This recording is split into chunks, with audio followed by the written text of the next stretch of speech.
আসসালামু আলাইকুম এভরিওয়ান। তো এই যে দোয়েল চত্বরে এ পাশটাও কিন্তু প্রচুর গাছ আছে, এই লাইন ধরে অনেক গাছের দোকান। তো এখানে আপনারা ইনডোর প্লান্ট এবং আউটডোর প্লান্ট পেয়ে যাবেন। এখানে অনেক ধরনের ফুলের গাছ পাওয়া যায়। তো আমি এখান থেকেও অনেকবার গাছ কিনেছি এবং আমি বেশিরভাগ আজিমপুর থেকে গাছ কিনে থাকি। ওখানে একটা নার্সারি আছে। তো আমার বাসার কাছ থেকে আজিমপুরটা একটু সামনে হয়, তো ওখান থেকে আমি বেশিরভাগ গাছ নিয়ে থাকি।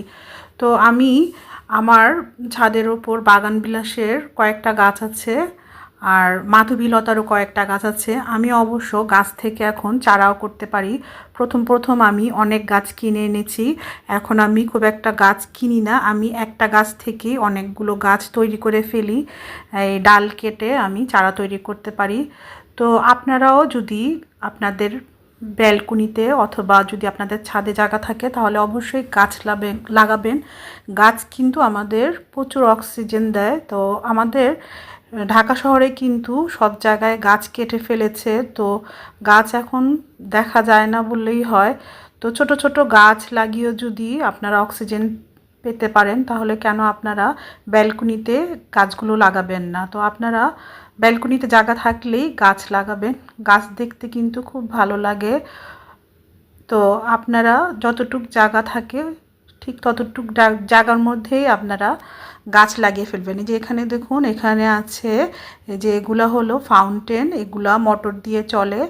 তো অনেকে এই বাগানের মধ্যে এই ফাউন্টেন লাগিয়ে রাখে, ওয়াটার ফাউন্টেন। তো এখানে লাকি ব্যাম্বোর গাছও ছিল। তো আমারও লাকি ব্যাম্বোর গাছ ছিল, কিন্তু সেটা মারা গিয়েছে, তো আমি আর কিনি নাই।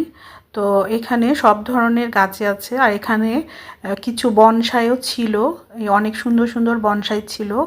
এই যে এখানটায় লাকি ব্যাম্বোর বনসাই, কামিনীর বনসাই, টেবিল কামিনী আর কি।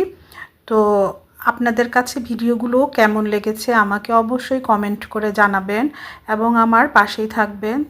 আমি আপনাদেরকে প্রতিনিয়ত নতুন নতুন ভিডিও দেওয়ার চেষ্টা করব। অবশ্যই আমি নতুন বলে আমাকে আপনারা এড়িয়ে যাবেন না, নতুনদেরকেও সুযোগ দিতে হয়। তো আমি ভালো ভালো ভিডিও দেওয়ার চেষ্টা করব অবশ্যই। তো আমার পাশেই থাকবেন, আমি রান্নার রেসিপিও দেই আর সব ধরনের ভিডিওই করে থাকি। তো আমার পাশে থাকলেই দেখতে পারবেন। আমার পেজটা অবশ্যই ফলো দিয়ে রাখবেন। আসসালামু আলাইকুম বন্ধুরা, আল্লাহ হাফিজ।